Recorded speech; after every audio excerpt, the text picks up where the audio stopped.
Hello everyone, welcome back to the channel. Welcome to a new video. Today I'm bringing you my March favorites.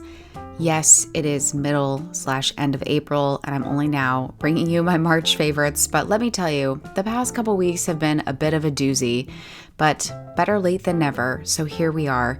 I have so much to talk about. I have so much to talk about as far as what my favorites were for last month, how I decided to approach this video this time around, as far as like the setup of the artwork.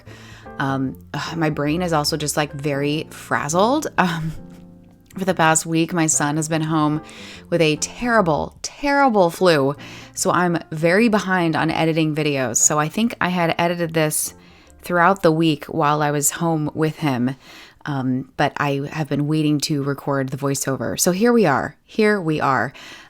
First thing you'll notice is that I really didn't have a lot of favorites this time around. I feel like at the beginning of this series, I had really some good favorites. I think even for like January, when I was making my list, I had like extras. I actually had to like cut out items from the list because I wasn't going to fit it all on my page.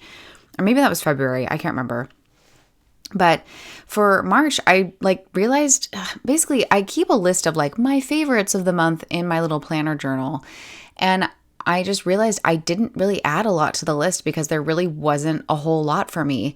I think maybe the only other thing that I would have included in this particular list, and I'll get to it in just a moment, is maybe the new Paramore album. I think that was pretty much it. So when I looked at my little list, which was a book that I had read, planting strawberries in our garden, and some new paints that I had bought, I thought, you know what? Let's have a little bit more fun with it this time around. And rather than just illustrating the items individually, which you would have seen right in the start of this video, my little off-camera crinkle, I just did some really messy sketches, thinking like maybe I'll have a giant version of the book and maybe I'll have strawberries all over the place, and I'll just kind of keep it in the same sort of style that I done in last month's favorites. And I'll put a link to this down below. I think at this point I could probably put a playlist together. So I'll link that video down below if you haven't seen it. But I just was kind of like, you know what, let me try something a little bit different. And once I kind of pinned down each little drawing that I liked, basically like the contour sketch of each object, I then started playing with the idea of putting it together into one pattern. So I took each item, sort of arranged it, or each sketch rather, and arranged them onto sort of this larger piece of tracing paper, and then used that to transfer the pattern together. I kind of just eyeballed it as far as like the placement of where things were, but because I had so few favorites for this month and like specific little objects, it was easy for me to create a pattern out of it of just by flipping the image around. So like the strawberries are like the same strawberries, but I just flipped the tracing paper over to get kind of like an opposite mirrored image of it, to be able to create the pattern. Same with the little tubes of paint as well. I did the same sort of thing. And then just as like a little gap filler, I just did little like leaves in between because I thought that it kind of played well with the strawberries, made it feel more like a cohesive pattern, and still sort of stuck with the vibe of things. Something else you'll notice too is that I'm actually using a water brush for pretty much the whole video. I'm pretty sure I used this the whole time, because I really wanted to keep it loose and quick and fun. And one of the best ways to do that is just using a water brush. So pretty much everything in this is watercolor, a little bit of gouache, because I do mix some gouache in with my little travel palette there. So I have, I'd say about like 40% of that is gouache and 60% of it is watercolor. So I kind of like mixing the two. It's just something that I'm doing a lot right now and I'm really enjoying it. The water brush, and then I use a fine liner at the very end to do a bit of outlining. And it kind of just, you'll see as this kind of comes together, I think it just works really well. It also just kind of works for the month. It's kind of giving me Easter vibes, even though I'm in April now and it's majorly Easter now. But it's giving like spring vibes, which I think just works really well. So I was happy with how it turned out. All right, let's talk about my specific favorites for the month. First up, in my reading journey, one of my goals for this year is to read at least one book a month, and so far so good. I'm staying to task. Actually, I think I'm a book ahead, technically. I just finished, right at the start of March, I finished Bunny by Mona Awad. Oh my God, that book was so much fun to read and such a wild ride. This was a recommendation to me from Kelsey Thomas, a really great illustrator. If I can remember, I'll put a link to her Instagram down below. I'm a huge fan of hers. She had posted about it on her Instagram, and that was like, okay, it hooked me in. And it's a very slow start. I'll say that. I'm not going to get into spoilers because the book takes a crazy turn, and I had no idea it's where it was headed, and it's wild. And Kelsey had specifically even said, like, just stick it out until that part. And she put it in quotations. And it was like, okay, I'll stick with it. And I'm so glad I did. It's one of my favorite books that I've read this year. One of my favorite books that I've read in a long time. So wild. Highly recommend any of you horror fans out there. It's just a fun read. It's also just stylistically is so fantastic. It's like Heathers meets The Craft, meets Mean Girls sort of vibe. I'll just sort of leave it at that. It was just a really fun time, and I really savored like every moment that I listened to it. It also was a really good audiobook. The narration was really great. This was on Audible. So highly recommend. It is a great audiobook to listen to.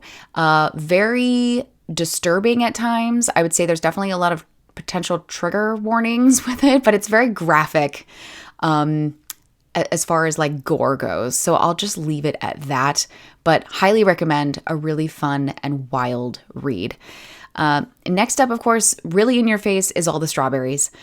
Spring is here, and so is my strawberries in the garden. So we did a big vegetable fruit garden thing last year, and this year I'm sort of expanding on it. I'm expanding into other vegetables, other types of planting. I have a couple of little raised planters that are just in my back patio, and I absolutely love them, and it just brings me so much joy, especially because we've had so much rain here lately. It's been out of control. The rain in LA this year has just been really wild. So it was like we had a couple of weekends there where it was actually sunshine, and going and getting plants and soil and actually like spending some time out in the garden, like planting, felt so good, and it just felt so spring. So it was definitely just like a favorite little moment for me.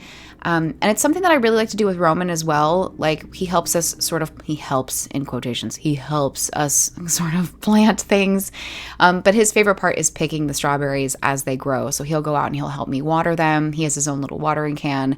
And then he'll, constantly ask like, is this one ready yet? Is this one ready yet? And then he'll, pick the strawberries as they're ready. It's just really sweet and a really good time. So the strawberries are a highlight, more of a memory than an actual like physical favorite, but still definitely a favorite moment for the month for sure. The other thing you're going to see in this little pattern here, the last little item, is the little paint tubes that say Pass on them. And that's because these are the Shinhan Pass hybrid watercolor gouache paints. Yes, that is the full title of them. It's pretty wild. I stumbled into these paints a long time ago. I think I'd seen another YouTuber talk about them, and I've been really hot on gouache lately. And as I kind of mentioned earlier, I mix my gouache and my watercolor together. So I was very intrigued by these hybrid paints. And they're not something that's something you can easily find here in the US. I ended up having to buy them through Jackson's Art Supply, and I bought just a small little sampling. I think I got like 6 or 8 tubes or something like that, just to give it a go, just to test it out. I have since completely fallen in love with them. I absolutely love them. It takes some getting used to because they are truly a gouache watercolor hybrid, and it's hard to describe how they work, but it's just a real like give and take with your water application, and even down to like the type and shape of brush that you use can really impact the way these paints go down, which I know sounds wild, but that's the only way that I can describe it. And it took a little bit of getting used to, of just like, it's a fine line of when they feel like gouache paints to when they immediately like switch over to feeling and looking more like a watercolor. So that's as much as I can say about these paints, is that it just takes some getting used to. But once you get used to them, they're so versatile. They're vibrant, versatile, just they blend well with other watercolors. They're great on a number of different substrates. I'm loving them in all of my different sketchbooks, from like my 5-year journal, like the Hobonichi paper, to even just in my Moleskine. I'm really, really loving them. And needless to say, the larger set of paints with the full range of colors is absolutely on my wish list. At some point, I will get my paws on the rest of them. But I haven't allowed myself to do that quite yet. So I'm enjoying the colors that I do have. I will say a little bit goes a long way, and these paint tubes are huge. They're 20 milliliter tubes, so they're pretty big. And like I said, a little bit goes a long way. So it's been really great to just have them. I've chucked them into my bin with the rest of my little gouache tubes. I've also put them into my little travel pan, and a number of the colors you're seeing here is the Shinhan paints. So that neon pink on the book cover, that turquoise blue in the background, the bright green, that's all the Shinhan paints. And they're just, oh my gosh, chef's kiss. They are beautiful. Lovely to write on top of as well. Like, as you can see here, I'm doing my outlining with my little fine liner. They're just so much fun, and I cannot wait to get my hands on more of them because I'm totally, totally hooked. I will also say that they reconstitute really well. I know I had a number of people asking me, how I like them in my pans, and I do like them in my pans quite a bit. They do crack, as you would expect a gouache to do, but they aren't like super crumbly, and I'm still able to like use them. And I've had them in my pans for quite some time, and I'm really loving it. So can't wait to get more. I'm totally obsessed. And I'm also pretty obsessed with how this little page turned out. I know I didn't label it with my March favorites, but I still really love the way that it looks as a pattern, and it was a fun approach to my March favorites. So I hope you guys have enjoyed this little video. Stay tuned for April. I don't know what I'm going to do for April. I don't have a lot of favorites, but I guess we'll see. I'll see you in the next one. Bye!